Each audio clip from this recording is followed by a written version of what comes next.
তো লাগেজটা খুলতেই ও মানে মানে আটকে ওঠার মতো বছর হয়েছে। খুলতেই দেখছে যে ছবিটা টাঙানো ছিল ওই দেওয়ালে ঘরের মধ্যে, যেটির নিচে ওর ওই বান্ধবীকে দেখেছিল, সেই ছবিটি ওর লাগেজের মধ্যে। গল্পওয়ালার হরর এক্সট্রা সিরিজের আজকের কল রেকর্ডিংয়ে যেই ঘটনাটা তোমরা শুনতে চলেছ, অবশ্যই পুরো ঘটনাটা শুনবে আর তার সাথে কমেন্ট করে আমায় জানাও যে এরকম ঘটনা এর আগে তোমরা কখনো শুনেছ কিনা। আজকের কল রেকর্ডিংয়ে আমাদের সাথে রয়েছেন দেবজ্যোতিদা, যার বাড়িতে সবুজ কালী মায়ের প্রতিষ্ঠার ইতিহাস আমরা জানতে পারবো গল্পওয়ালার 100তম স্পেশাল এপিসোডে। তবে আজকে থাকছে একটি রাজবাড়ির ঘটনা, যেই রাজবাড়িতে একবার কেউ যদি রাত কাটায় সে আর দ্বিতীয়বার কখনোই ফিরে আসে না। Hello everyone, welcome back. সকলকে স্বাগত জানাচ্ছি গল্পওয়ালার হরর এক্সট্রা সিরিজের চ্যাপ্টার 6-এ, যেখানে আমি আসি প্রতি বুধবার ঠিক রাত 10টায় আমাদের আশেপাশে ঘটে যাওয়া সত্যি ভৌতিক ঘটনা নিয়ে। তবে ঘটনাতে যাওয়ার আগে তোমরাও যদি চাও তোমাদের জীবনে ঘটে যাওয়া কোনো সত্যি ভৌতিক ঘটনা বা তোমাদের নিজেদের কানে শোনা কোনো সেরা সত্যি ভৌতিক ঘটনা তোমরা আমার সাথে বা গল্পওয়ালা পরিবারের সাথে শেয়ার করবে, তারা গল্পওয়ালার অফিসিয়াল মেল আইডি storyteller@gmail.com অথবা আমার ইনস্টাগ্রাম আইডি storyteller_অরিত্রকে ফলো করে ইনবক্সে তোমাদের জীবনে ঘটে যাওয়া ঘটনা লিখে পাঠাতে পারো। এখন ঘড়িতে রাত 10টা আর আমি অরিত্র থাকছি তোমাদের সাথে একটা মারাত্মক ঘোস্টলি কল রেকর্ডিং নিয়ে। Golpowala, the real paranormal experience. Hello দেবজ্যোতিদা। হ্যাঁ অরিত্র, বলো। আগে বলো, তুমি কখন বাড়িতে পৌঁছলে? আমি পৌঁছে গেছি, খুব তাড়াতাড়ি পৌঁছে গেছি, স্মুথলি।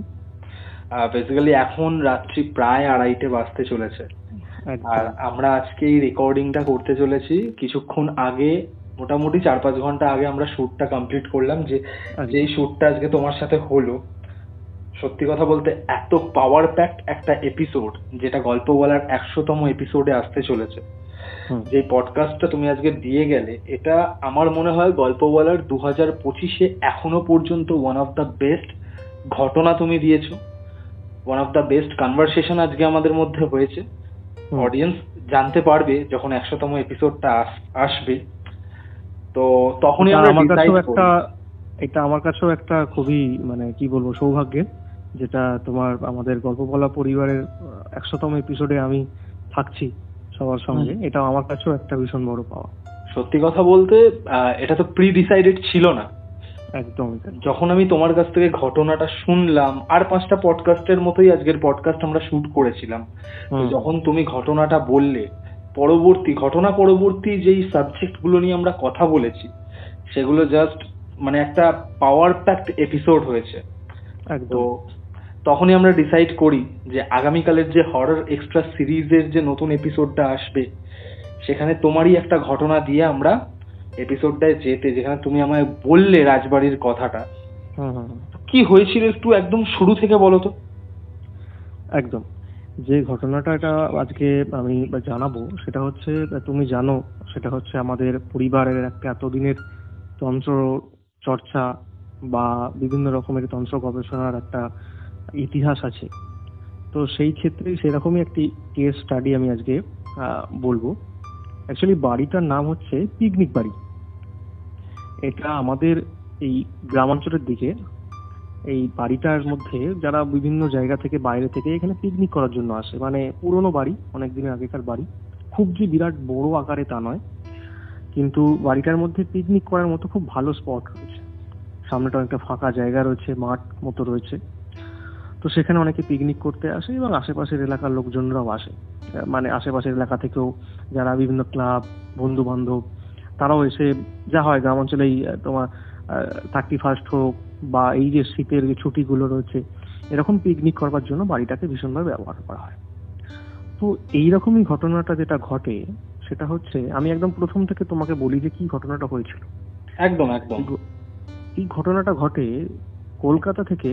তারা একদম বন্ধু বান্ধবী, তারা বন্ধু এবং ছেলে এবং মেয়ে, তারা প্রত্যেকেই একই সঙ্গে কলেজে পড়াশোনা করে।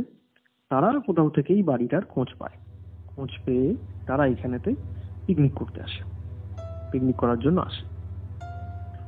এবং তারা কিন্তু ওটা পুরো বাড়িটাকে ভাড়া নেয় 2 দিনের জন্য। বিভিন্ন রকম ভাবে তারা ওখানে থাকবে 2 দিন ধরে, এবং সেখানে পিকনিক করবে, খাওয়া দাওয়া করবে। এবং এই বাড়ির যারা পূর্বপুরুষ ছিলেন, পূর্বপুরুষ কিন্তু আর কেউ নেই, পূর্বপুরুষ আর কেউ নেই।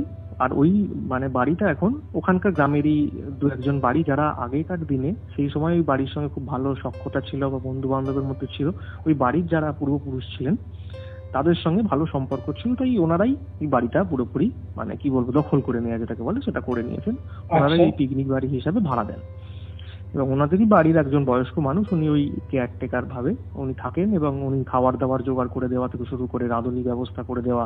একটা পিকনিকে যদি 5-7জন ছেলে মেয়ে আসে বা আরো বেশি জন গ্রুপ আসে, তাদেরকে যতটা হসপিটালিটি করার প্রয়োজন সেটা তারা করে আর কি। তো এরকম ওরা বুকিং করে ওখানে আসে, পিকনিক বাড়িতে আসে। আসার পর আমি যদি বাড়িটার বর্ণনা তোমাকে দিই, বাড়িটা হচ্ছে গ্রাম, তুমি মেন রাস্তা থেকে গ্রামের রাস্তায় ঢুকতে হয়। মেন রাস্তা থেকে গ্রামের রাস্তায় ঢুকলে, ঢোকার পর কিছুটা যাওয়ার পর একটা গ্রামের মানে পাড়া যেটাকে বলে, গ্রাম্য পাড়া যেটাকে বলে, সেই গ্রামের পাড়াটাকে ক্রস করে যেতে হবে। গিয়ে একদম সেই পাড়া শেষ হয়ে যাচ্ছে, সেইখান থেকে একটি বাঁশবাগান পড়ছে। বাঁশবাগানটা খুব ঘন একটি বাঁশবাগান। তারপরে হচ্ছে পিকনিক বাড়িটা পড়ছে রাস্তার পাশে, ওই রাস্তার পাশে। আর ওই রাস্তাটা সরে চলে যাচ্ছে মানে মাঠের দিকে আর কি। ওখানের পরে কোনো বাড়ি নেই, পিকনিক বাড়িটা লাস্ট বাড়ি। তো বাড়িটার একটি বড় সদর জলে যেটাকে বলে, খুব বড় গেট, পুরোনো দিনের একটা বড় গেট, খুব মানে ভারী দরজা। সেটিকে ঠেলে যদি কেউ ভেতর ঢোকে, আমি আগে বাড়িটার বর্ণনা দিচ্ছি, তারপর আমি পরবর্তী একদম একদম। তো দরজাটা খুলে ধরো তুমি ভেতরে ঢুকলে, ঢোকার পর প্রথমে যেটা পড়বে, বাড়িটা 2 ভাগে বিভক্ত। প্রথমে যেটা পড়বে সেটা হচ্ছে, প্রথমে একটি ফাঁকা জায়গা আছে, যে জায়গার মধ্যে কিছুটা বসার জায়গা আছে, গাছ আছে, এবং তোমার একটি পাতকুয়ো রয়েছে। পাতকুয়োতে কিন্তু জলটা কিন্তু সবাই ব্যবহার করতো, যারা পিকনিক আসতো, খুব ভালো এবং অনেক গভীর একটি পাতকুয়ো, ওখান থেকে জল তুলে তারা ব্যবহার করতো। খেত না, কিন্তু রান্নার কাজে বলো বা কিছু ধোয়ার জন্য ওটা পাতকুয়োটা ব্যবহার করতো। ওই পাতকুয়োটা ছিল। এবং সেটাকে এবারে হচ্ছে নেক্সট স্টেপ যেটা, সেই নেক্সট স্টেপ হচ্ছে মূল বাড়ি আর কি, মেন যে বাড়িটা, সেই বাড়ির আবার একটি দরজা। সেই দরজা দিয়ে ভেতরে ঢুকলে, ঢোকার পর অনেকটা বড় সামনেটা উঠোন, সেখানেও মাঝখানে বসার জায়গা রয়েছে, চারিদিকটা গাছ দিয়ে ঘেরা। এবং বাড়িটা যথারীতি দোতলা একটি বাড়ি, এবং সেটা পুরোনো দিনের খুব সুন্দর সাজানো বাড়ি। এই হচ্ছে বাড়িটার পুরো বর্ণনা। এবার ওই ছেলে মেয়েগুলো তারা বুকিং করে, এরকম অনেকেই আসছে বা এরকম এসেছে। কিন্তু একটি সব থেকে বড় কথা এর মধ্যে তুমি নোটিস করে রাখো, আমি তোমাকে এখনই যেটা বলে রাখি, সেটা হচ্ছে ওই বাড়িটিতে যারা একবার গেছে, দূর থেকে যারা এসছে বা পিকনিক করবার জন্য হোক, যারা নাইট স্টে করেছে ওখানে, তারা কিন্তু দ্বিতীয়বার আর বুকিং করেনি এর বাড়িটায়। আচ্ছা, মানে এটা একবার যারা ঘুরতে গেছে তারা সেকেন্ড টাইম আর কখনো সেই বাড়িতে যায়? যারা নাইট স্টে করেছে, নাইট স্টে, ওকে, যারা নাইট স্টে করেছে তারাই শুধু। নরমাল নয় তুমি বলতে চাইছো? একদম। এবার বাড়িটা ওই 4-5জন ছেলে মেয়ে তারা এসছে, সংখ্যাটা ওরকমই হবে 4-5জন, আমি ঠিক পারফেক্ট সংখ্যাটা বলতে পারছি না কতজন এসেছিল। তো তারা ওই জায়গায় ফাঁড়িতে ঢোকে। সেখানে ওরা পৌঁছতে প্রায় দুপুর গড়িয়ে গেছিল। ওরা লাঞ্চ করেই ঢুকেছে, লাঞ্চ করেই ওই বাড়িতে পৌঁছয়। ওখান থেকে তখন গিয়ে দেখে যে মেন সদর দরজায় তালা দেয়া, বন্ধ তালা দেয়া। তো তখন খোঁজ করে যে কেয়ারটেকার যিনি আছে, তখন ওই পাড়ার লোকেরাই বলে দেয় যে ওইখানে বাড়ি আছে। তো ওনার ড্রাইভারকে দিয়ে ডাকতে পাঠায়, ওরা আসে, দরজা খুলে দেন। যিনি ওই কেয়ারটেকার ছিলেন আর কি, বয়স্ক ভদ্রলোক, ওই 40-45 বছর বয়স হবে, খুব একটা বয়স্ক নয় আর কি, ওদের থেকে অনেকটাই বড়। ওরা তো ওই কলেজে পড়ে আর কি, এরকম কলেজ ইউনিভার্সিটিতে পড়ে আর কি, ইউনিভার্সিটিতে পড়ানো তখন। এবং তোমারও দরজা খুলে দেয়।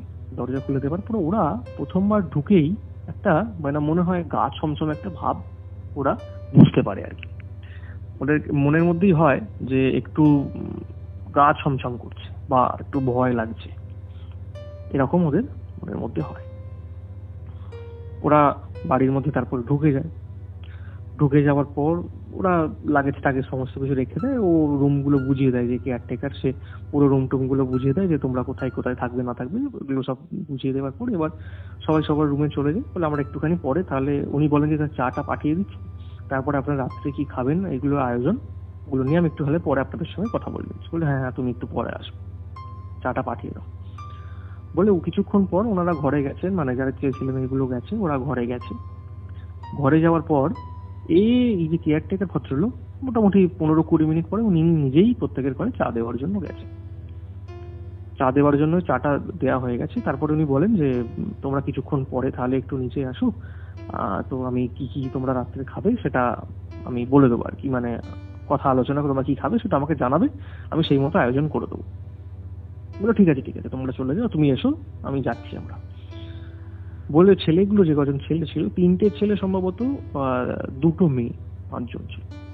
তো ওরা 3 জন ছেলে নেমে এসে তখন কিছুক্ষণ পর প্রায় সন্ধে গড়াচ্ছে। এইবার যত সন্ধে করাচ্ছে তত কিন্তু ওদের মনে হচ্ছে বাড়িটা যেন একটা অন্ধকারের মধ্যে ডুবে যাচ্ছে, ফিল হচ্ছে ওদের, যেটা মনে হচ্ছে ওদের অন্ধকারের মধ্যে ডুবে যাচ্ছে। এই ঘটনাটা আমি কার কাছ থেকে শুনেছি, এটা কোথা থেকে এসেছে, এটা কিন্তু আমি একদম আগে বলছি না, আমি একদম শেষে গিয়ে বলবো, মানে ঘটনা বলতে বলতে এটা আমি বলবো, তখন বুঝতে পারবে। ওদের মনে হচ্ছিল যে বাড়িটা কিন্তু অন্ধকারের মধ্যে কোথাও একটা ডুবে যাচ্ছে।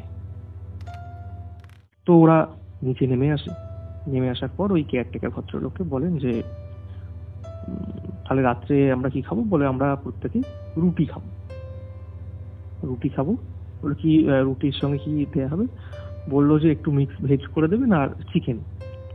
বললো ঠিক আছে, আমি দেশি চিকেন রান্না করে আপনাদের জন্য পাঠিয়ে দেবো, আর একটু তাড়াতাড়ি আমি দেবো, কারণ হচ্ছে এখানে আপনারা বেশি রাত্রি জাগবেন না বা বেশি রাত্রি বাইরে ঘোরাফেরা করবেন না।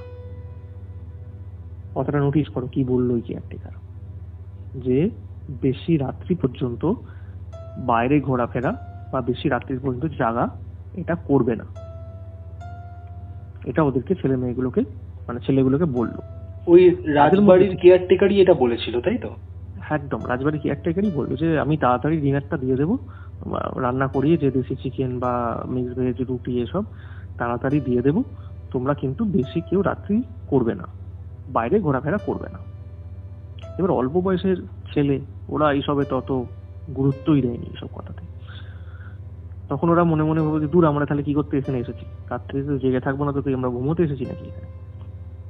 তারপরে 8টা 7:30 8টা নাগাদ কিন্তু খাবার দিয়ে দেয় প্রত্যেকের রুমে, যা যা খাবার ছিল, মানে অর্ডার ছিল রান্না করার জন্য বলেছিল, সেগুলো কিন্তু পুরোপুরি দিয়ে দেয়। এইটা ওরা যখন ঘরে খাবার পেলো, দূর এখন খাবার একটু ঠান্ডা হয়ে যাবে, শীতের সময়, পুরো শীতের সময় ঠান্ডা হয়ে যাবে, এটা অনেক রাত্রি আমরা কেন খাবো কি করে, এই সবাই। এবং ওদের সঙ্গে তার মধ্যে একটি ছেলে, সে কিন্তু সঙ্গে করে মদ নিয়ে গেছিল ওখানে।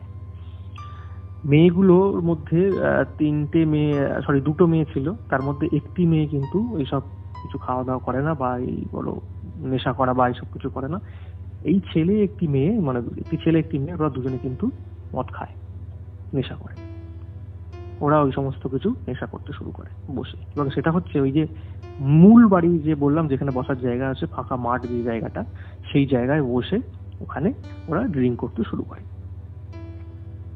এইবার প্রথম যে ঘটনাটা ঘটে, ওরা কিন্তু ওই ড্রিঙ্কসের সঙ্গে চাট হিসাবে যেটাকে বলে ওই সঙ্গে খাবার আর কি, সেটা কিন্তু ওই চিকেন নিয়ে এসেছিল, কিছুটা তুলে খাবার দিয়েছে, সেটা থেকে প্লেট করে কিছু নিয়ে এসে ওই বসার যে জায়গা সেখানে বসে কাঠের টেবিল মানে মিন্স গাছের গুঁড়িটাকেই কাঠের টেবিলের মতো করা, মানে গোল রাউন্ড, মানে গাছের গুঁড়িটাকে কেটে দিলে যেমন হয় টেবিল মতো রাখা, সেরকম রাখার জায়গা একটু উঁচু নিচু। আর চেয়ার গুলো কিন্তু সেইভাবে ওই তোমার ওই বেতের চেয়ারের মতো জিনিস পাতা রয়েছে। ভালো ঠান্ডা ছিল সেই দিন। আর বাদ বাকি ওরা সবাই প্রত্যেকে কেউ গান শুনছে, কেউ আড্ডা মারছে, এরকম ওরা করছে। আর এরা দুজন বাইরে, ছেলেটি মেয়েটি বাইরে ওই ফাঁকা জায়গায় বসে ওরা ড্রিঙ্কটা করছে।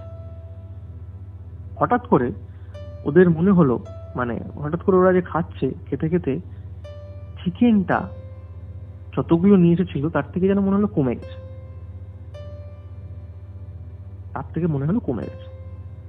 এবার বলছে কি আমি তো এত কম নিয়ে আসিনি। কারোর একজন মনে হচ্ছে যে বলছে আমার তো আমি এত কম তো নিয়ে আসিনি, এটা হলো কি করে, কোথায় গেল, তুই খেয়ে নিয়েছিস? তখন মেয়েটা বলছে না আমি খাইনি।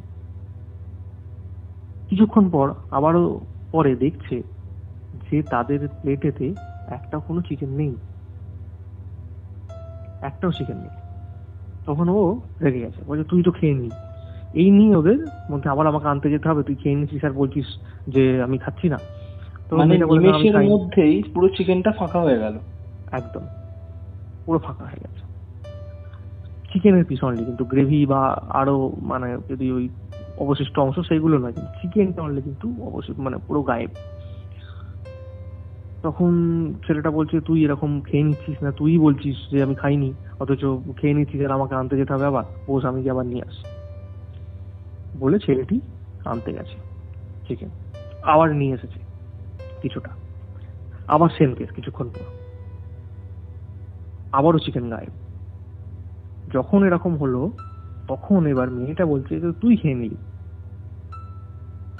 তখন ছেলেটা বলছে না আমি খাইনি। বলে এরকম দুজনের মধ্যে তর্ক তৈরি আরম্ভ হয়েছে। ততক্ষণে ওদের একটু মানে ওরা মানে সুস্থ মস্তিষ্কে নেই আর কি, যেটাকে বলে নিজেদের আয়ত্তের বাইরে চলে গেছে। ওরা ঠিকঠাক নিজেদেরকে মানে রাখতে পারছে না, নিজেদের থেকে একটু বেরিয়ে গেছে। তর্কাতর্কি, আজে বাজে কথাবার্তা বলা, এই সমস্ত কিছু ঝামেলা শুরু হয়েছে। এই যখন চেঁচামেচিটা হচ্ছে, ওরা যখন আর বাদ বাকি যে তিনজন ছিল ওরা নেমে এসেছে নিচে। কি করছিস তোরা, এরকম ভাবে করছিস ঠিক আছে, তোরা আনন্দ করছিস, খাওয়া দাওয়া করছিস কর, কিন্তু এটা মানে ঝামেলা জায়গায় নিয়ে যাচ্ছিস কেন? এটা অশান্তির জায়গাটা, আমরা তো অশান্তি করতে আসিনি, আমরা তো সবাই ঘুরতে এসেছি, মজা করতে এসেছি। তখন এর মধ্যে তুমুল অশান্তি শুরু হয়। ওখানেতে ওই সমস্ত জিনিসপত্রগুলো ফেলে রেখে দিয়েই, খাবার টাবার বাদ বাকি ওই প্লেট ফ্লেট সব খাবারের প্লেট যেগুলো ছিল সব ফেলে রেখে দিয়েই ওরা ওদেরকে দুজনকে নিয়ে চলে আসে, নিয়ে এসে ওদেরকে যে যার রুমে প্রত্যেকে চলে যায়। এইবার হলো কি, এবার এই যে দুটো ছেলে মেয়ে ছিল মানে যারা দুজন বসে ড্রিঙ্ক করছিল কিন্তু প্রেমিক প্রেমিকা একে অপরের। এবার ওরা যে যার রুমে, মেয়ে দুটো একটি রুমে শুয়েছিল আর এরা তিনজন আরেকটি রুমে, ছেলেগুলো। এইবার হলো কি, হঠাৎ করে রাত্রিবেলা একটি মেয়ের চিৎকার, ভয় পেয়ে যাওয়া চিৎকার, মানে মেয়েরা যেমন একটা ভয় পেয়ে গেলে চিৎকার করে না, সেই টাইপের। তখন এই ছেলেগুলোর ঘুম ভেঙে গেছে। ওরা সঙ্গে সঙ্গে যাই হোক একটা জায়গায়, বাইরের জায়গায় গেছে, এরা তো অত তাড়াতাড়ি ঘুমায়নি, ছেলেগুলো জেগেই ছিল মোটামুটি। তখন এরকম চিৎকার, এরা রীতিমতো ভয় পেয়ে গিয়ে আতঙ্ক হয়েই ওটা সঙ্গে সঙ্গে দরজা থেকে বেরিয়ে ওদের ঘরের সামনে চলে গেছে। কোন মেয়েটি চিৎকার করেছে? যে ড্রিঙ্ক করেছিল সে নাকি আরো একটা মেয়ে ছিল? বলছি ওটাই বলছি। এবং ও দরজায় গিয়ে নক করে, দরজাটা যে খোলে কিন্তু যে মেয়েটা ড্রিঙ্ক করছিল সেই মেয়েটি দরজা খোলে, সেই মেয়েটি দরজা খোলে। দরজা খুলে দেওয়ার পরে কি হলো, তোরা চাইছিস সেরকম ভাবে কে চেঁচালো? তখন যে মেয়েটি ড্রিঙ্ক করেনি, যে আর একটি মেয়ে ছিল, বলে যে ও ওরকম হঠাৎ করে চেঁচিয়ে ও মানে সেন্সলেস হয়ে গেছে। বলছে কি, তাড়াতাড়ি করে সবাই গিয়ে মুখে চোখে জল টল দিয়ে ওকে একটু ধাতস্থ করে কিছুক্ষণ পর ও মানে মেয়েটি পুরো চোখ ঠোক ঠিকরে বেরিয়ে আসার মতো একটা পরিস্থিতি, ভয় পেয়ে গেছে ভীষণভাবে। ভয় পেয়ে বলছে আমি ঘুমোচ্ছিলাম। মেয়েটি একটু ঠিকঠাক হয়ে যাওয়ার পর কি হয়েছে তোকে সবাই যখন জিজ্ঞাসা করছে, তুই চিৎকার করলি কেন, তুই ঘুমের ঘরে কিছু ভয় পেয়েছিস, ঘুমের ঘরে কিছু স্বপ্ন দেখেছিস? বলছে না রে বাবা, আমি অতটাও আমার তখন ঘুম আসেনি, জাস্ট একটু চোখ লেগেছে এরকম, হঠাৎ করেই কি যেন একটা আওয়াজ হলো, আমি চোখটা খুললাম, খুলে দেখছি যে ঘরটার মধ্যে ওরা মানে শুয়েছিল সেই ঘরেতে মানে একটি ছবি লাগানো আছে।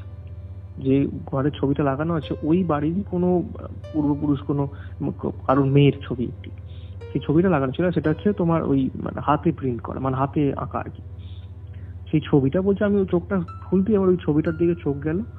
চোখ যাওয়ার পর আমি পাশে যে মেয়েটি ড্রিঙ্ক করেছিল ওর দিকে তাকালো, ওর আমি নামটা বলছি না, তো ওটা ওর দিকে তাকালো, বললো ও দেখলাম ঘুমোচ্ছে। ওর দিকে তাকানোর পর আমি যখন দ্বিতীয়বার যখন ওই ছবির দিকে তাকিয়েছে, মানে ঘুরিয়েছে মুখটা, জাস্ট ঘোরাতেই দেখছে, বলছে ও ওখানে দাঁড়িয়ে রয়েছে। ও অর্থাৎ যে মেয়েটার পাশে শুয়ে আছে, ওর বান্ধবী, ওই ছবির নিচে দাঁড়িয়ে রয়েছে।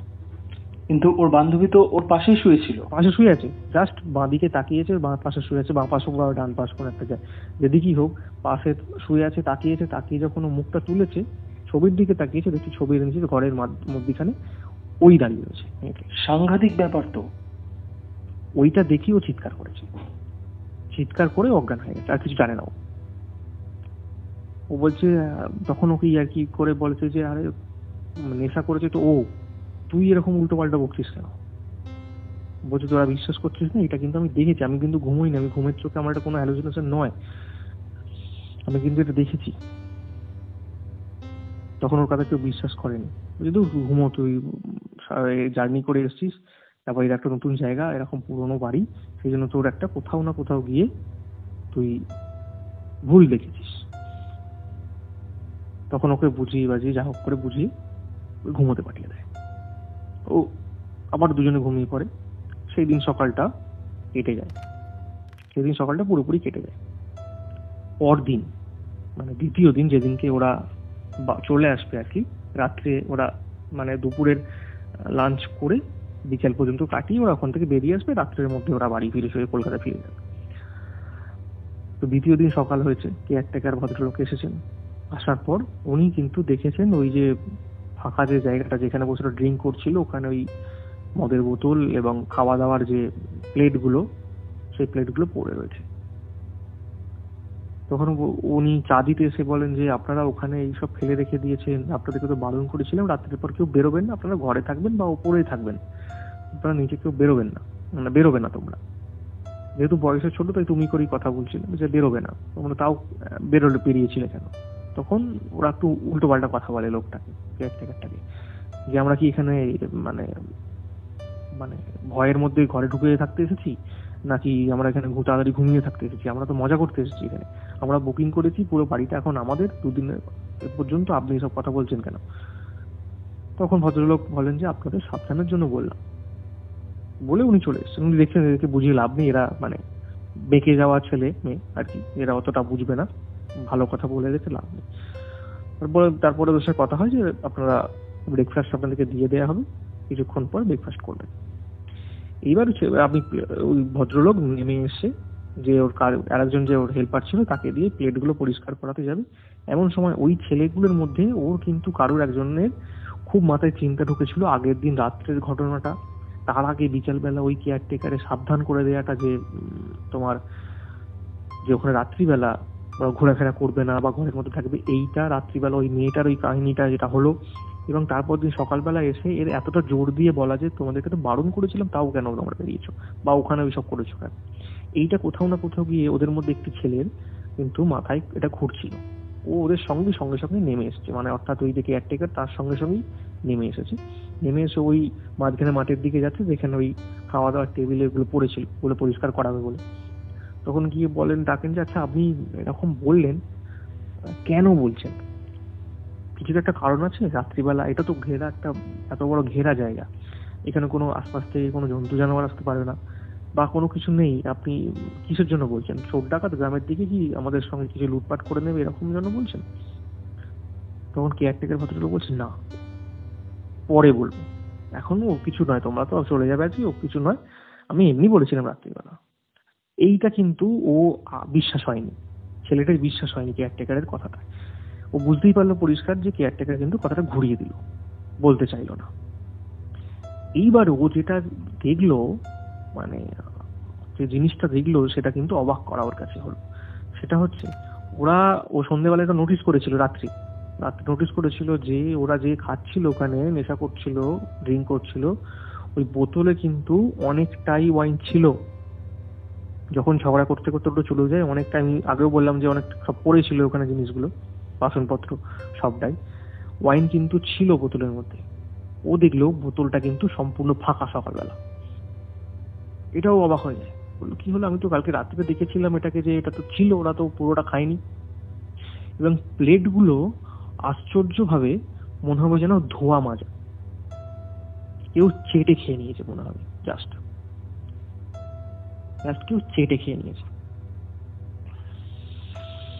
তো এরকম হওয়ার পর ও কোথাও গিয়ে কেয়ারটেকারের পিছু ছাড়তে চাইছে না, যে তুমি বলো কি হয়েছিল, আমাকে এরকম হলো, এই ঘটনা কিন্তু আমি নোটিস করেছি কাল থেকে, এবং কালকে রাত্রে যে ঘটনাটা ঘটেছে সেইটাও ওই মেয়েটা যে দেখেছে সেটা ওই কেয়ারটেকার ভদ্রলোককে বলে যে এরকম ও দেখেছে এরকম ঘটনা।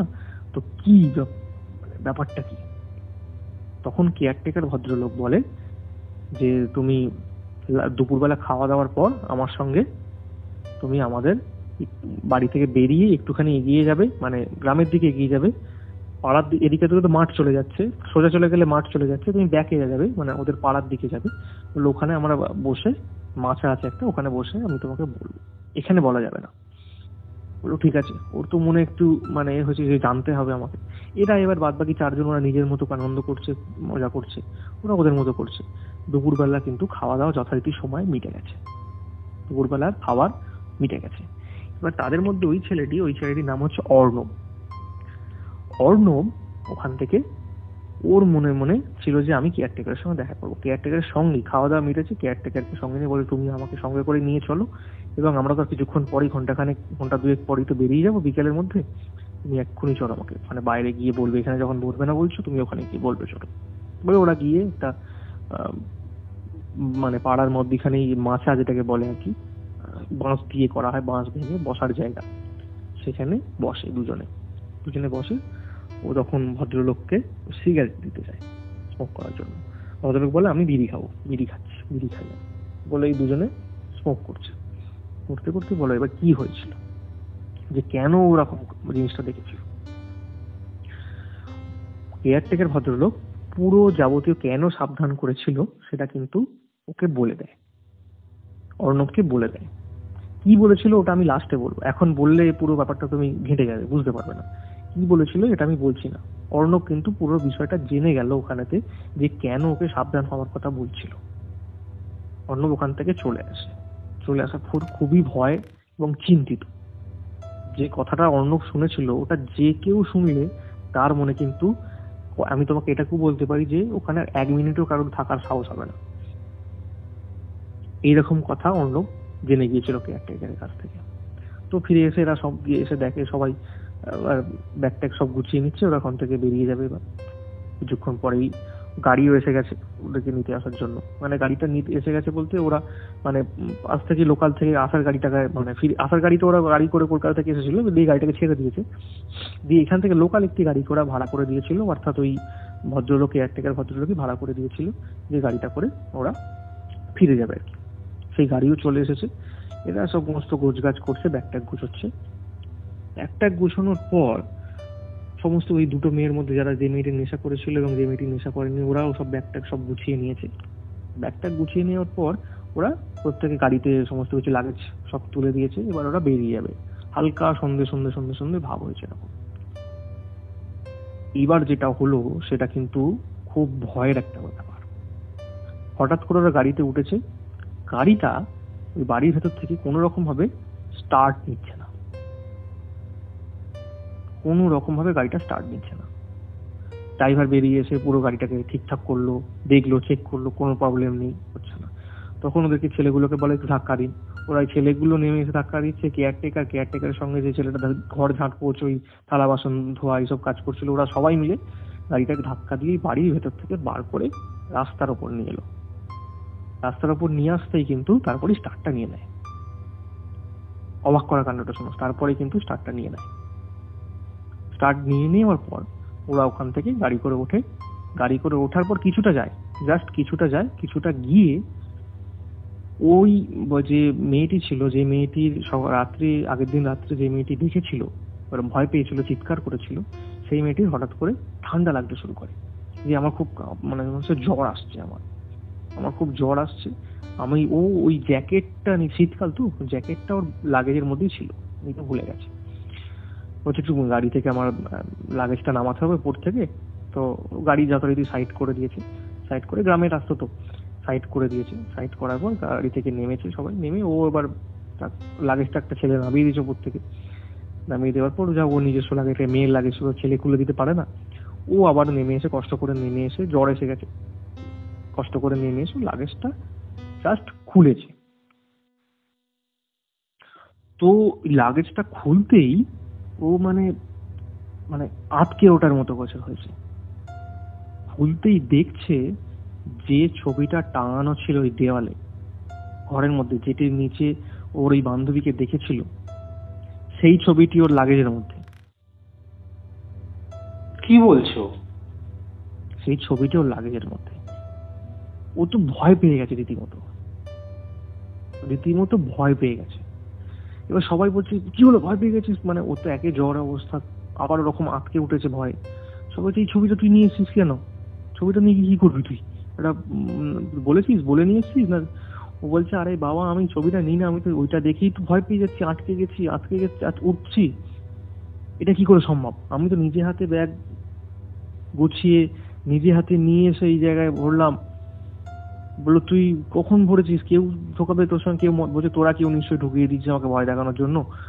বলছে আমরা তো তোর আগে বেরিয়ে চলে এসেছি আমরা, তুই তো তারপরে ব্যাগটা ঘরের মধ্যে রেখে বাথরুমে গেলি, তারপর ওখান থেকে ব্যাগ নিয়ে একা বেরিয়ে এলি বাইরে, তার আগে তো আমরা চলে এসেছি। তখন মেয়েটা ভাবছে যে হ্যাঁ তাই তো, লাস্টে তো একাই নিজে বেরিয়েছে। এইবার কি করবে না করবে কোনো ঠিক ঠিকানা কিছু বুঝতে না পেরে ওরা ছবিটা কি করবে, অনেকটা চলে এসেছিল। এবার ওই যে গাড়ির যে ড্রাইভার, ও তো আবার ওইখানেই ফিরবে যেহেতু চেনাশোনা, ওকে বলে তাহলে তুমি এই ছবিটা এনে ওই কেয়ারটেকার ভদ্রলোককে দিয়ে দেবে ফিরে এসে। তখন ড্রাইভার বলে হ্যাঁ আমি তো ফিরবো, আমি দিয়ে দেবো, অসুবিধা নেই, আপনারা চলুন এখন, আমি দিয়ে আসছি বলে ওরা কলকাতার উদ্দেশ্যে বেরিয়ে যায়। বেরিয়ে ওরা প্রত্যেকে যে যার বাড়ি, রাত্রি হয়ে গেছিল একটু, প্রত্যেকের বাড়িতে ফিরে যায়। সেই দিন পুরোপুরি চুপ, মানে আর কেউ কিছু কোনো রকম কারো কিছু প্রবলেম হয়নি। মেয়েটির জ্বরও আর পরের দিন ঠিক হয়ে গেছিল। এইবার যেটা হলো 3 দিন পর, মোটামুটি 3 দিন পর, যে মেয়েটি ওখানে বসে ড্রিঙ্ক করেছিল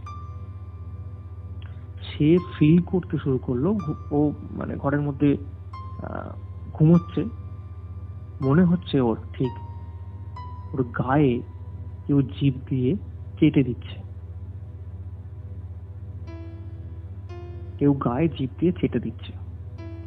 বুঝতে পারছো মানে কতটা মানে ভয়ঙ্কর একটা? আমি বুঝতে পারছি। আর সব থেকে বড় কথা, আমি তোমায় এখন কিছু বলছি না, ঘটনাটা তুমি বলছো, একবার মাঝখানে আমাদের কলটা ড্রপ হয়ে গেল, বুঝতে পারলে? একদম at the same point of time আমার পুরো বাড়ি লোডশেডিং। আচ্ছা, পুরো কারেন্ট চলে গেল। আচ্ছা, আমি এর জন্য পুরো কাম ডাউন হয়ে তোমার ঘটনাটা শুনছি। আমি শুধু দেখতে চাই এই ঘটনাটা চলাকালীন আর কি কি ঘটতে পারে। মানে অদ্ভুত ভাবে কিন্তু কলটা কেটে গেল মাঝখানে। একদমই তাই, আমি তো কথা বলতেই থাকছিলাম, আমি তো বুঝতে পারিনি কলটা কখন কেটে গেছে। আমি ওই জন্য তোমার সাড়া নেওয়ার চেষ্টা করছি বারবার যে তুমি আছো কিনা। তো ঠিক যেই মুহূর্তে কাটলো আমি তোমাকে কল ব্যাক করতে গেলাম, আমার পুরো বাড়ি লোডশেডিং। আচ্ছা, এইবার যেটা হলো ওর মনে হচ্ছে যেন কেউ ওর গায়ে চেটে দিচ্ছে, এবং সে দেখতে পাচ্ছে রীতিমতো ওখানে ভিজে যাচ্ছে, না কারো থুতু বা লালা এইসব লেগে গেলে যেরকম হয় সেরকম। সাংঘাতিক একটা সিচুয়েশন। আস্তে আস্তে এটা বাড়তে থাকলো এবং ভয়ের একটা জায়গা তৈরি হলো ভীষণভাবে। ওর বাড়ির লোক ভীষণভাবে ভয় পেলো। তখন প্রত্যেক বন্ধু বান্ধবের সঙ্গে কন্ট্যাক্ট করে যে আমার সঙ্গে এরকম করছে, কি হচ্ছে ব্যাপারটা। তখন এইটা জানবে বলে ওই যে অর্ণব, ও তো পুরো ঘটনাটা জানতো, অর্ণব তখন বলে যে আমাদের একবার ওই গ্রামে যাওয়া উচিত এবং ওই ভদ্রলোককে এই জিনিসটা বলা উচিত, বলে এটা থেকে কি করে উদ্ধার করা যায় সেটা অবশ্যই জানা উচিত। কারণ আমি যেটা ওখান থেকে শুনে এসেছি ওটা আমি এখন বলবো না বা আমি বলতেও চাই না, কিন্তু ওই ভদ্রলোকের কাছে, কেয়ারটেকার ভদ্রলোকের কাছ থেকে গিয়ে, কার কাছ থেকে গেলে মেয়েটি ভালো হতে পারে বা তার সঙ্গে যে সমস্যাগুলো হচ্ছে সেটা থেকে উদ্ধার হওয়া যেতে পারে। তখনও ওদের কিন্তু ওই বাদবাকি আরো যে ছেলেগুলো ছিল ওদের কিন্তু এই ভৌতিক ব্যাপার বা এটা যে মানে অলৌকিক কিছু ঘটছে সেটা কিন্তু ওদের কাছে বোধগম্য ছিল না, অতটা ওরা বিশ্বাস করতে চায়নি, মানতে চায়নি। কিন্তু মেয়েটির পরিবার, যার সঙ্গে ওই রকম হচ্ছিল, তার পরিবার কিন্তু বলে যে না এটা তো ঠিক হচ্ছে না, এটা ঠিক করা অবশ্যই প্রয়োজন। তখন ওরা আবারও প্রত্যেকে, অর্থাৎ 5 জনই গাড়ি নিয়ে ওই গ্রামে ফিরে যায়। ফিরে গিয়ে ওই মানে যে ভদ্রলোক, ওর বাড়িটা অর্ণব চিনতো, একদম ওর বাড়ির সামনে গাড়ি নিয়ে চলে যায়, গিয়ে ডাকাডাকি করে। ভদ্রলোক বেরিয়ে আসে দুপুরের সময়, বেরিয়ে আসে বলে আরে কি ব্যাপার তোমরা আবার এখানে এসেছো, তোমরা জানো কি হয়েছে? বলছে কি হয়েছে? তারপর এটা কি হয়েছে বলার সঙ্গে সঙ্গেই আরেকটি যে মেয়ে ছিল, যে মেয়েটা ড্রিঙ্ক করেছিল, মানে যার গায়ে চেটে দিচ্ছিল, বলছে এরকম হয়েছে, ওর তো লাগেজে একটা ছবি চলে গেছিল এখানকার ভুলে কোনো কারণে, তো আমরা ড্রাইভারকে দিয়ে পাঠিয়ে দিয়েছিলাম, যে ড্রাইভার আমাদেরকে দিতে গিয়েছিলেন, ওটা আপনি পেয়েছেন তো? ও তখন হতবাক হয়ে গেছে, বলছে ছবিটা তোমাদের কাছে নেই? বলছে না। বলছে যখন ওই ড্রাইভার গাড়ি নিয়ে যখন ফিরে আসছিল ছবিটা নিয়ে, ওই গাড়িটা অ্যাক্সিডেন্ট করে, এবং অ্যাক্সিডেন্ট করে ওই ড্রাইভারটা মারা যায় ফাঁকা গাড়ি নিয়ে যখন ফিরে আসছিল। কতটা জিনিসটা তুমি ভাবো, কেন আমাদের মধ্যে এই ঘটনাটা বলতে গিয়ে এরকম হচ্ছে। ওই ঘটনাটার সময় কিন্তু এই ঘটনা হয়েছিল, যে ওদেরকে ছবিটা নিয়েও ফিরে আসছিল সেও কিন্তু ওই অ্যাক্সিডেন্টে মারা গেল।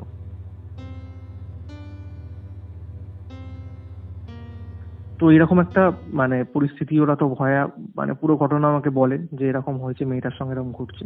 তখনও বলেন যে এটার জন্য ঠিক করা যেতে পারে, কিভাবে ঠিক করা যেতে পারে, বা এটাকে ঠিক করার জন্য এটার জন্য আমরা অনেক চেষ্টা করছি, যাতে বাড়িটা কি হয়ে আছে সেটা জানার জন্য, যে কেন মানুষ এত ভয় পাচ্ছে, কেন এটাকে ঠিক করা যাচ্ছে না। এটার জন্য আমরা কিন্তু খুব ভালো মানুষের একটা সন্ধানে আছি, কোনো সাধকের সন্ধানে আছি। কেউ ঠিক করতে আজ পর্যন্ত কেউ পারেনি। যারা যারা ঠিক করতে গেছে, তারা চেষ্টা করেছে, তারা বিফল হয়েছে। তখন ওরা ফিরে আসে। ফিরে আসার পর ওই যে মেয়েটির সঙ্গে এই ঘটনাগুলো ঘটছিল, যে মেয়েটা ড্রিঙ্ক করেছিল, সেই মেয়েটির বাবা মা খোঁজ করতে শুরু করে।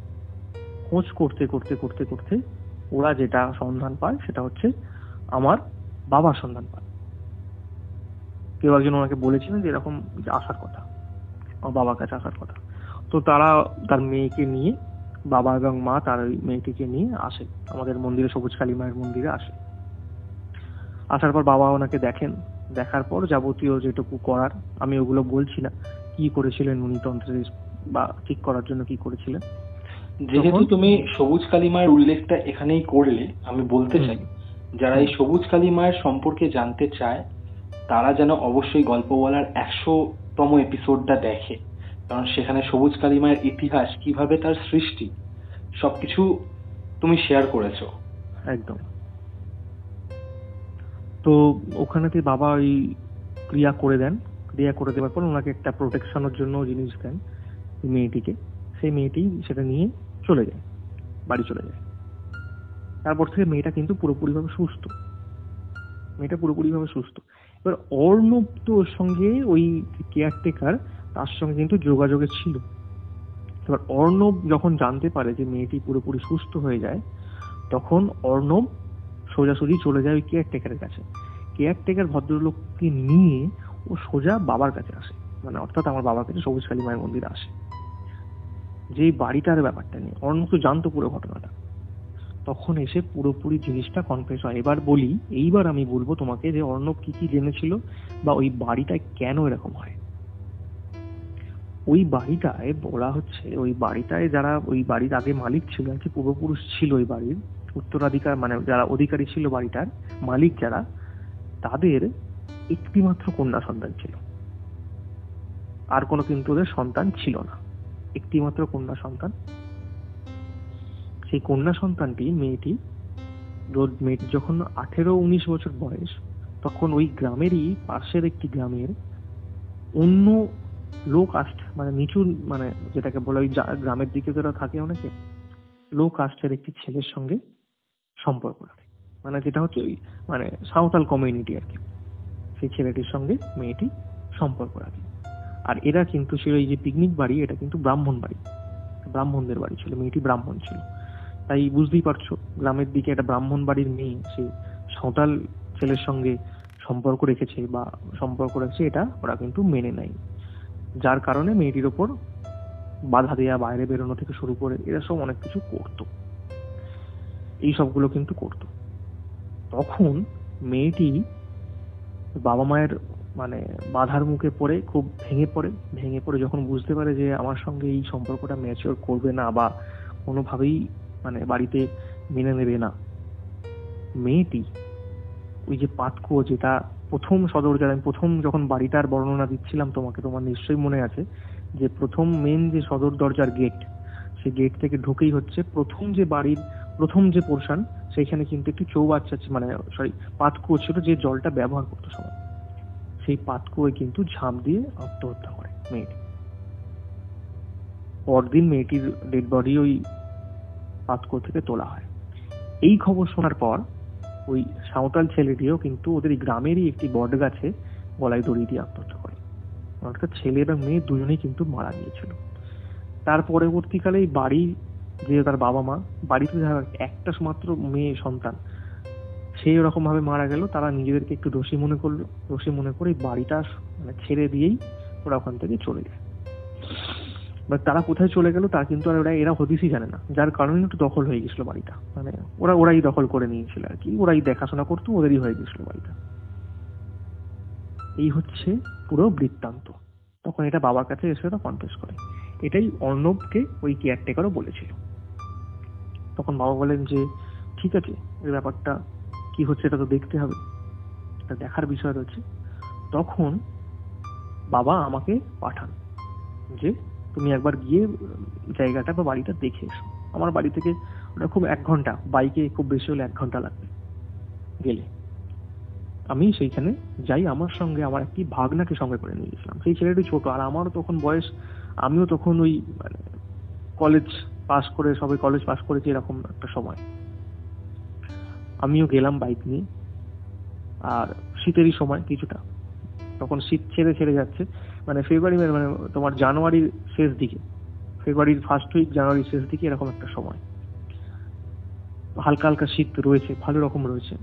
তো আমি সেখানে ওই দুপুর 1:30 নাগাদ আমি ওখানে পৌঁছে যাই। পৌঁছে যাওয়ার পর আমি খুঁজে ওই ভদ্রলোককে বার করি, যে ওই কেয়ারটেকার। উনি আমাকে দেখি তো মানে খুব আদর আপ্যায়নের সঙ্গে প্রথমে ওনার বাড়িতে নিয়ে যান, সেখানে কিছুটা বসিয়ে উনি কথাবার্তা বলেন। তারপরে কিছুক্ষণ পর আমাদেরকে ওই বাড়িতে নিয়ে যান দেখার জন্য। এইবার ওই ঘটনাটা হওয়ার পর থেকে কিন্তু বাড়িটা আর খোলেনি এরা, এই কেয়ারটেকার ভদ্রলোক বাড়িটা কিন্তু খোলেনি, যার কারণে একটু হালকা আগাছা মতো হয়ে গেছে, অনেকদিন খোলেনি, যা হয় একটু ঝুল টুল যেটাকে পরে মাকড়সার চালটা এসব হয়েছে। তালাটা প্রথম খুলে দিয়েছে। প্রথম খুলে দিয়েই আমার ভাগনাটা প্রথমে ও ঢুকে গেছে আগে। ও একটু সাহসী গোছের ছিল, ছোট ছেলে, ও আগে ঢুকে গেছে সোজা।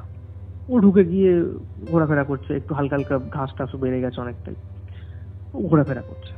এবার আমি ঢুকেই আমার ডান সাইডে হঠাৎ করে পাতকুয়োটা দেখতে পেয়েছি। পাতকুয়োটা দেখলাম, দেখে ওটাকে তোমাকে আমি বলছি এটা আমার সঙ্গে হয়েছে, আমি এটা ফিল করছি যে আমার মনে হচ্ছে যেন আমাকে কোনোভাবে মানে পাতকুয়োটা ক্রস করে আমি বাড়ির ভেতরে যেতে পারছি না। এটা আমি মানে ফিল করতে পারছি যে আমি যেন কোনোভাবেই ওটা ক্রস করে বাড়ির দ্বিতীয় পোর্শনে যেতে পারছি না। কিন্তু তারপর ওই ভদ্রলোকও এগিয়ে গেলেন, আমি পেছনে পড়ে গেলাম।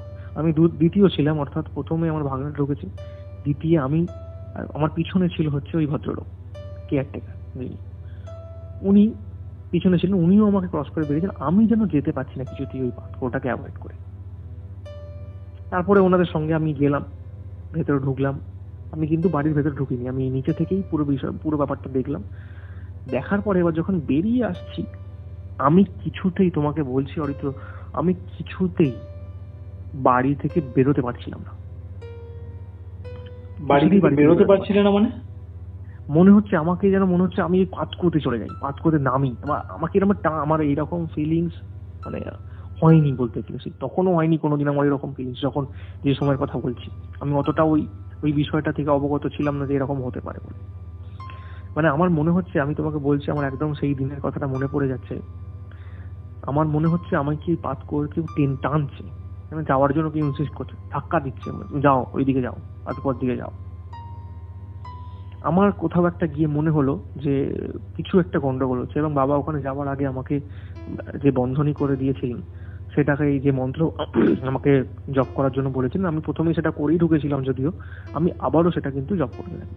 জপ করতে করতে আমি ঘড়ির দিকে তাকাই, হাতে করে দেখলাম ঘড়িটা ঠিক 15 মিনিট আগে বন্ধ হয়ে গেছে। 15 মিনিট আগে ঘড়িটা, মানে যে সময় আমি বাড়িতে ঢুকছিলাম সেই সময় ঘড়িটা বন্ধ হয়ে গেছে, পুরো বন্ধ, টাইম হচ্ছে না। আমি তখন মোবাইলটা বার করে দেখলাম, যে টাইমটা দেখে আমি আমার ভাগনাকে বললাম, চল বেরিয়ে চলে এখান থেকে। বলে বেরিয়ে এলাম। আমি কেয়ারটেকার ভদ্রলোককে বললাম যে আপনি কয়েকদিন পর অবশ্যই বাবার সঙ্গে গিয়ে দেখা করবেন, আমি যা বলার এখান থেকে গিয়ে কাউকে বলে দেবো। তুমি বিশ্বাস করবে না, আমি ওখান থেকে বাইকটা স্টার্ট করার 100 মিটারও যাইনি, আমার ঘড়িটা কারেন্ট টাইম থেকে চলতে শুরু করে। কারেন্ট টাইম আমি কিন্তু দেখেছি 15 মিনিট আগে বন্ধ হয়ে গেছে ঘড়িটা। এটা তো অস্বাভাবিক, কি করে সম্ভব? অস্বাভাবিক, এটা আমার কাছে আজ পর্যন্ত অস্বাভাবিক। এটা আমার সঙ্গে হয়েছে, এটা আমি নিজে অনুভব করেছি, দেখেছি। এটা অস্বাভাবিক, কারেন্ট টাইম থেকে চলা। আচ্ছা আমি মানলাম যে ঘড়িটা কোনো কারণে বন্ধ হয়ে গেছে, সেটা যদিও চলতে শুরু করলো, সেটাও আমি কাকতালীয় ভাবে চলতে শুরু করেছে, সেটা তো যে সময় থেমেছে সেই সময় থেকে চলা উচিত, কারেন্ট টাইমটা হওয়া উচিত নয়। এটা অস্বাভাবিক, এটাও কিন্তু হয়েছে। এই দুটো ঘটনা এসে আমি বাবাকে বলি যে এরকম এরকম আমাদের সঙ্গেও হয়েছে। বাবা বললেন ঠিক আছে, ওনাকে আসতে দাও, তারপরে আমি দেখে নিচ্ছি ব্যাপারটা। তারপরে ওই ভদ্রলোক 2 দিন পর, আমার মনে আছে 2 দিন পর উনি এসেছিলেন। আসার পর আমি বললাম যে এই ঘটনা আমি ওখানে ফিল করেছি। তখন উনি বলছেন এর আগেও 2 জনকে ওখানে আগাছা পরিষ্কার করার জন্য আমি লাগিয়েছিলাম, পাশের গ্রামের 2 জনকে, তাদের মধ্যে একজনের এরকম পাতকুয়োর মধ্যে পড়ে গেছিল, এবং সেও বলেছিল যে আমার মনে হচ্ছে পাতকুয়োটা আমি হড়কে গিয়ে পড়ে গেলাম, দূর থেকে মানে কেউ টেনে নিল আমাকে পাতকুয়োটার মধ্যে। যেহেতু একজন সঙ্গে ছিল তাই চিৎকার চেঁচামেচিতে আরো আশেপাশের লোকজন চলে আসে, এসে ওকে একজনকে তুলে নিয়ে আসে। এরকম কিন্তু হয়েছে। এবং ওই ভদ্রলোক বলেছে আমি ওই পাতকুয়ো দিয়ে পাশ দিয়ে যাওয়ার সময় মনে হয় যেন পাতকুয়োটা আমাকে ডাকছে। ওই পাতকুয়োতেই তো ওই ভদ্র লোকের যিনি মেয়ে, উনি তো আত্মহত্যা করেছিলেন। তখন বাবা বলেন যে এখন ওই বাড়ির মধ্যে, ওই পাতকুয়োর মধ্যেও এখনো অতৃপ্ত হয়ে রয়েছে ওই জায়গায়। প্রায়শ্চিত্ত করতে হবে, বাড়িটাকে শুদ্ধ করতে হবে এবং তাকে মুক্তি দিতে হবে। এটার যে প্রসেস আছে সেই প্রসেসটা পুরো করার জন্য কিন্তু আমাকে অবশ্যই ওখানে যেতে হবে, ওই বাড়িতে কাজ করতে হবে গিয়ে, এবং তার জন্য আয়োজন তোমাদেরকে করতে হবে। তো বলে যে আপনি যা কিছু আয়োজন করার মানে আমরা করব, আপনি সবটা আপনার প্রস্তুত থাকবে, আপনি কবে যাবেন বলুন, বা ওই সমস্ত পর বাবা তারপর যাওয়ার পর ওখানে সমস্ত কিছু যে বন্ধন করে দেয়া বলো, বাড়িটাকে বেঁধে দেয়া বলো, বা ওইটাকে মুক্তি দিয়ে দেয়া বলো, এই পুরো প্রসেসটা কমপ্লিট হয়। এখনো পর্যন্ত পিকনিক বাড়িতে সেই দিনের পর থেকে আর কোনো রকম কোনো ঘটনা ঘটেনি। আমি গত নভেম্বর মাসে আমি ওইদিকে গিয়েছিলাম, যদিও আমি ঢুকিনি বাড়িটির মধ্যে। তখন দেখলাম বাড়িটি একটু পরিষ্কার, যেহেতু সিজন শুরু হবে ডিসেম্বর থেকে, মোটামুটি পিকনিকের ওই সময় শুরু হয়ে যাবে, তো পুরো সিজন তো ওখানে ভর্তি থাকে এখন। তো এখন তারপর থেকে আর কিন্তু কোনোরূপ প্রবলেম নেই। পাতকুয়োটাকে কিন্তু বাবার নির্দেশেই ওখানে বাবা একটি বিশেষ বস্তু দ্বারা পাতকুয়োটা কিন্তু পুরোপুরি বুঝিয়ে দেওয়া হয়। পাতকুয়োটা এখন আর নেই ওখানেতে, পাতকুয়োর জায়গায় ওখানে একটা সুন্দর ডিজাইন করে ওই মানে তোমার এই করে দিয়েছে একটা, যেটাকে বলে এই গাছের ডিজাইন আর কি, পাশ দিয়ে গাছ বসিয়ে হয় না ওই মানে যে বেড়া গাছ, যেগুলো বেড়া দেওয়ার জন্য সেই জিনিস পরিয়ে গোল করে ওখানে একটা ওই হাতির জাতীয় একটা মূর্তি টাইপের ওখানে এই গাছ দিয়ে করে দিয়েছে, যাতে দেখতে সৌন্দর্য লাগে, প্লাস ওই জায়গাটা বোঝানো যায় সেই জন্য এখনো পর্যন্ত এই জিনিসটা নর্মাল। তুমি ভাবো পুরো ঘটনাটা। এবার ওই যে কেন ওই মেয়েটাই এরকম অ্যাটাক হয়েছিল, যার গায়ে জিভ দিয়ে ছেটে দিচ্ছিল, ওই মেয়েটা ওখানে বসে ড্রিঙ্ক করেছিল, এবং ওই মেয়েটা প্রেমিকা ছিল, আর যে মেয়েটি ওখানে আত্মহত্যা করেছিল সে কিন্তু ওই প্রেমের জন্যই কিন্তু তাকে আত্মহত্যা করেছিল, যার কারণে কিন্তু সহ্য করতে পারছিল না ওর সামনে কোনো কেউ প্রেম করছে বা ওই রকম ঘটনা ঘটছে, যার কারণে কিন্তু ওর উপর এফেক্টটা ভীষণ ভাবে পড়ে, যে ওর গায়ে এরকম কেউ ছেটে। আর ওই প্লেটটাও কিন্তু ওই মেয়েটি বা ওই আত্মাটি কিন্তু ছেটে বা খেয়ে নেওয়া বলো, সেটা তুমি বলতেই পারো যে হয়তো সেই ছেটে, ওটা কিন্তু ইঙ্গিত দিয়েছিল যে ওই চাটার ইঙ্গিত যেটাকে বলে, গা চেটে দেওয়া বলো বা প্লেটটা চেটে পরিষ্কার করে দেওয়া।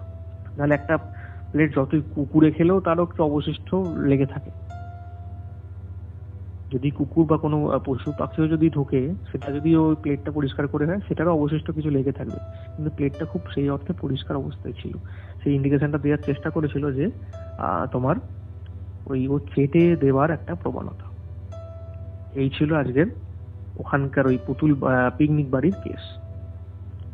ভয়ানক একটা ঘটনা। সত্যি কথা বলতে আমি জানি না তোমরা বিশ্বাস করবে কিনা, মানে যারা শুনছে আজকের ঘটনাটা, বা তোমাকেই বলছি আমি, ঘটনাটা শুনতে শুনতে বেশ কিছু আনসার্টেন ঘটনা ঘটছিল, ঠিক আছে? আমি জানি না কেন এর আগে আমি এরকম জিনিস খুব একটা ফেস করিনি কোনো রেকর্ডিং এর সময় বা কোনো কিছুর সময়। এই ঘটনাটা যখন তুমি বলছিলে মনে পড়ে আজকে যখন আমরা শুট করছিলাম 100 এপিসোডের, তখন তুমি একটা কথা বলছিলে যে অরিত্র, যখন থেকে আমরা ডিসাইড করেছি যে তোমার পডকাস্টে যাব, তখন থেকে কোথাও না কোথাও মনে হচ্ছে কেউ একটা আমায় বাধা দিচ্ছে। একদম। তো ঠিক আছে, ওটা নর্মাল হতেও পারে বা কোনো ইনটিউশনে তুমি বুঝতে পারো, বাট এখানে যখন আমি তোমার সাথে ঘটনাটা শোনা শুরু করলাম, প্রথম ঠিক আছে, বাট মাঝখানে হঠাৎ করেই তোমার সাউন্ড আসা পুরোপুরি বন্ধ হয়ে গেল। ঠিক আছে, এটা হয়তো যখন আমরা পাবলিশ করব তখন এডিটটা এমন ভাবেই করব যাতে কন্টিনিউয়েশনটা ব্রেক না হয়, যেহেতু আমরা দুটো কল মিলিয়ে কিন্তু এই রেকর্ডিংটা করছি, মাঝখানে একবার বাজে রকমের ইন্টারাপশন হলো। হ্যাঁ হ্যাঁ, সেটা আমি বুঝতেও পারিনি যে কখন কলটা কেটে গেছে। হ্যাঁ, তো প্রথমত ব্যাপারটা হলো কি, তুমি ঘটনাটা বলার সাথে সাথে মানে ঘটনাটা বলছিলে, বলতে বলতে তোমার আর কোনো আওয়াজ আসছিল না। আমি বেশ কিছুবার হ্যালো হ্যালো দেবজ্যোতি দা বলে আমি রেসপন্স করলাম, বাট কোনো রেসপন্স আসছিল না।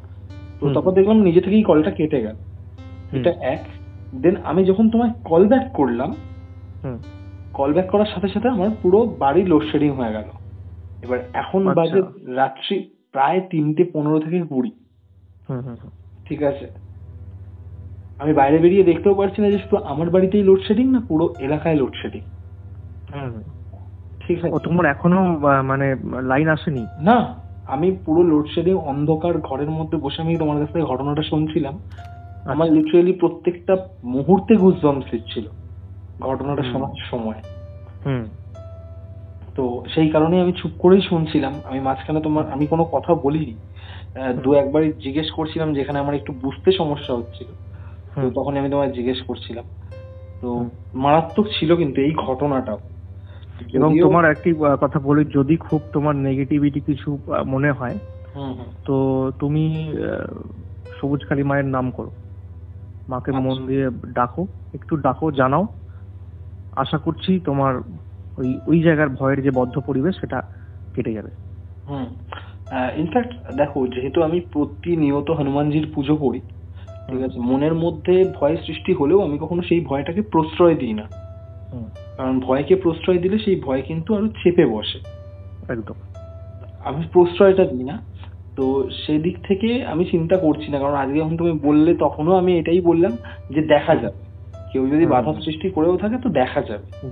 চ্যালেঞ্জ করছি না, বাট স্টিল দেখা যাবে, কারণ আমরা পজিটিভের উপরেও ভরসা রাখি, পজিটিভ শক্তির উপরেও বিশ্বাস রাখি, সেই কারণেই সাহসটা পাই নেগেটিভ শক্তিকে নিয়ে চর্চা করা। আলটিমেটলি জয় তো শুভ শক্তিরই হয়। একদম একদম। তো মারাত্মক একটা ঘটনা কিন্তু তুমি এই এপিসোডেও শোনালে, তার জন্য অসংখ্য ধন্যবাদ। তোমার সাথে এমনিতেও ইন ফিউচার আরো অনেক এপিসোড আমরা করব নিশ্চয়ই, যেগুলো ভবিষ্যতেও আসতে চলেছে, গল্প বলার, হরর পডকাস্ট বা কল রেকর্ডিং সবকিছুতেই আসবে। কারণ আমি নিজে ভীষণভাবে মানে আমার এত ভালো লেগেছে তোমার কাছে ঘটনা শুনে। প্রায় বহুদিন পর আমি এমন ঘটনা আজকে শুনেছি, পডকাস্টের যে শুটের তুমি যে ঘটনাটা বলেছো, যার হ্যাংওভার আমি এখন অব্দি কাটিয়ে উঠতে পারিনি। ঠিক আছে, মানে হ্যাঁ, সত্যি কথা বলতে ঘটনাটা ভীষণ ক্রিপি ছিল যেটা তুমি বলেছো। একদম ঠিক আছে, আমি এই ঘটনাটার কথা বলছি না, এটাও ভয়ানক ছিল, বাট এটার থেকে শতগুণ বেশি ভয়ানক কিন্তু আজকে সন্ধেবেলার শুটে তুমি যে ঘটনাটা বলে গেছো সেইটা ছিল। এটা এবং আমি মন খুলে অনেক কথাও বলেছি আজকে আমরা। একদম একদম, মানে আমরা তন্ত্র নিয়ে যা যা কথা বলেছি, ঠিক আছে, তন্ত্রে কালো বিড়ালের ভূমিকা বা কালো বিড়াল শুভ না অশুভ, অনেক প্রশ্ন করেছি তোমাকে, যেগুলো আমার মনের মধ্যে অনেক দিন ধরে ছিল। যেটা অনেকেরই কালো বিড়াল দিয়ে অনেকেরই মানে একটা এর আছে যে কালো বিড়ালকে ভয় পাওয়া বা কালো বিড়াল দেখতে পাওয়া, সেই সব নিয়ে আলোচনা তো হয়েছে। ওটা 100তম এপিসোডে সবাই নিশ্চয়ই সেটা শুনবে। একদম, তো সেটাই অপেক্ষা করছি কবে এপিসোডটা রিলিজ হবে। আস্তে আস্তে মার্চ মাস হয়েই যাবে।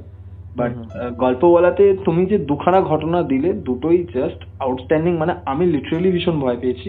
ঠিক আছে, এত ঘটনা শুনতে শুনতে আমি নিজে বলতাম যে এমন ঘটনা আমি চাই যেই ঘটনা শুনলে আমার ভয় লাগবে। আজকের পডকাস্টের ঘটনাটা আমাকে গুজবাম্পস দিয়ে গেছে। ইনফ্যাক্ট এখন তোমার যে ঘটনাটা আমি শুনলাম, সেটা শুনতে শুনতে আমার সাথে যে টুকটাক দু একটা ছোট ছোট ঘটনা ঘটে গেল, এটাও কোথাও না কোথাও আমাকে একটু হলেও শিহরিত করেছে। তো যাই হোক, থ্যাংক ইউ সো মাচ দেবজ্যোতিদা। থ্যাংক ইউ আমাকে আবার ওই কল রেকর্ডিং এ ডাকার জন্য।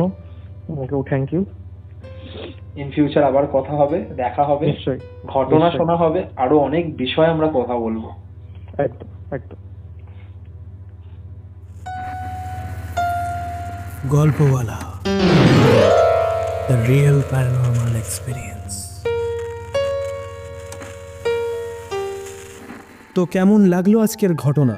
কমেন্ট করে অবশ্যই জানিও। আর যদি ভালো লেগে থাকে তাহলে লাইক বাটন প্রেস করার সাথে সাথে শেয়ার বাটনে প্রেস করে আজকের ঘটনা নিজেদের বন্ধুদের সাথেও শেয়ার করতে ভুলো না। যদি গল্পওয়ালা ইউটিউব চ্যানেলে আজকে প্রথমবারের জন্য এসে থাকো তাহলে চ্যানেলটা সাবস্ক্রাইব করার সাথে সাথে স্পটিফাই পডকাস্টটিকেও ফলো করে নিও, ভুলে গেলে চলবে না। গল্পওয়ালা আমাদের প্রত্যেকের নিজেদের যৌথ পরিবার। আজকের এপিসোড আমি এখানেই শেষ করছি। শনিবার আসছি নতুন কোনো ঘটনা বা গল্প নিয়ে।